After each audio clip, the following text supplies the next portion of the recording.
You know, for centuries, faith was all about physical presence, people gathering in pews, in halls, and communities. But what happens when an institution that's thousands of years old suddenly has to deal with technologies that change like every single day? Well, this is the story of how faith is going through a massive, and let's be honest, often very reluctant, digital transformation. Okay, so here's our game plan. First, we're going to dig into the big disconnect that existed between faith and the online world. Then we'll see how the pandemic basically slammed its foot on the accelerator, forcing some incredible changes.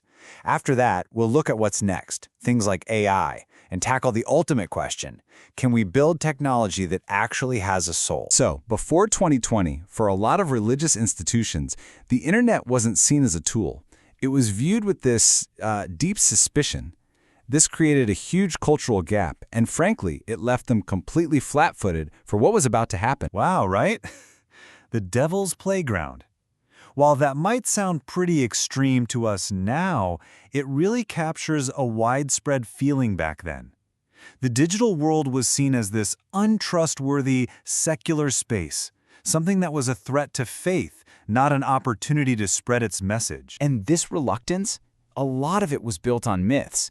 The reality was, people were already living online. I mean, especially younger generations. The internet wasn't just some passing hype. It was the new town square, the new marketplace of ideas.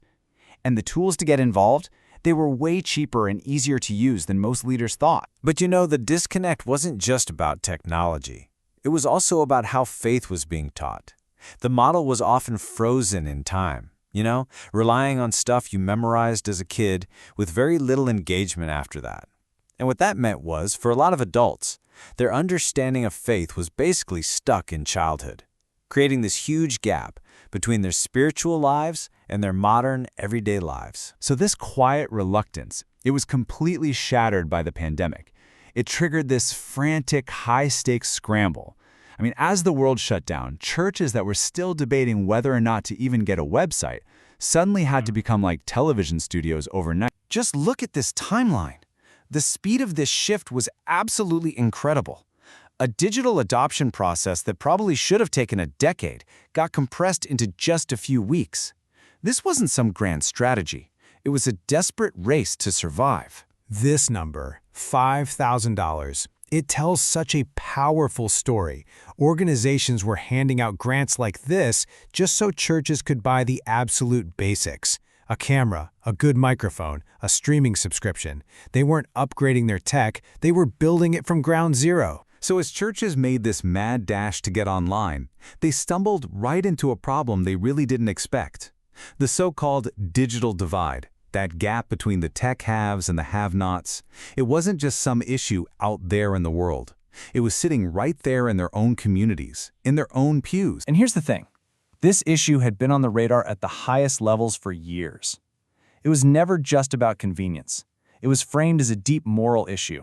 As it says here, Pope John Paul II called it a form of discrimination way back in 2002. Failing to provide access to tech was seen as a new way to divide people. And this divide wasn't just among the members, it was right there in the leadership. This chart shows a really clear generational gap. Younger clergy were far more comfortable with tech than their older counterparts. And that directly impacted how quickly a congregation could adapt, because older leaders were often way less equipped to lead that digital chart. I love this anecdote. It perfectly highlights another huge barrier, digital reluctance. It wasn't about not having the tech, it was a personal resistance to it. This pastor literally called the idea of using Facebook the stupidest idea. And later, that same person was running the church's new digital ministry.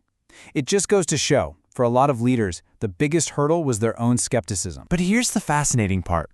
This forced move online did way more than just solve a logistical problem. It blew the doors wide open for some truly incredible innovation.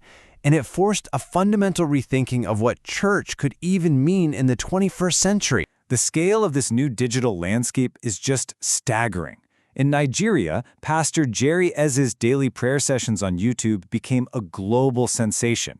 He attracted this massive international following and generated this kind of income completely outside of any traditional church structure. It's a whole new model for what ministry can be, and even something as basic as financial giving was totally transformed. The physical offering plate, which depends on you actually being there in person, got replaced by digital apps like PushPay. This gave churches a stable, automated source of income, and, what's more, it allowed people to support ministries from literally anywhere in the world. So this new digital world, it demands a completely new set of skills from religious leaders. It's not enough to just point a camera at a service anymore.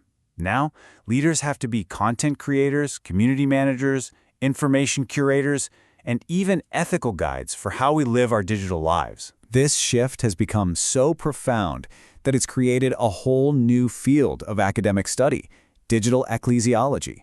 The big question is no longer just how do we use digital tools? It's how are these tools fundamentally changing the very identity, the very nature of the church itself? It's a game changer. But hold on, just as religious leaders are finally getting the hang of social media and Zoom, the next wave of technology is already here, and it's poised to be even more disruptive. Yeah, we're talking about artificial intelligence and virtual reality. Just think about this for a second. There are already churches that exist entirely in the metaverse. People put on a VR headset and attend a service as an avatar, interacting with other avatars in a fully 3D world. This completely challenges our deep-seated ideas of what it means to be present and what even counts as a community. But with all this new tech comes some pretty profound ethical questions. Archbishop Onche Jacqueline warns of what she calls a poisonous cocktail of 5 forces already brewing in our world.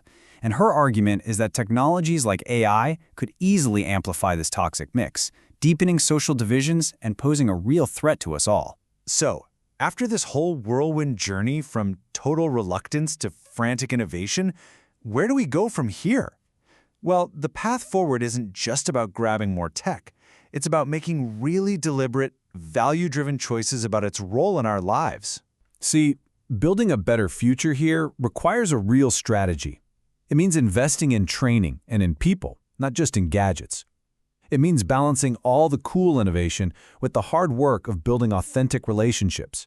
And it means actively fighting for digital justice so that no one gets left on the wrong side of that divide. And that really leaves us with the ultimate question, doesn't it?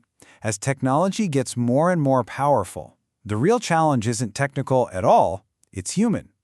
In a world of algorithms and avatars, the central task is exactly the same as it's been for centuries: figuring out how to build a truly human community together.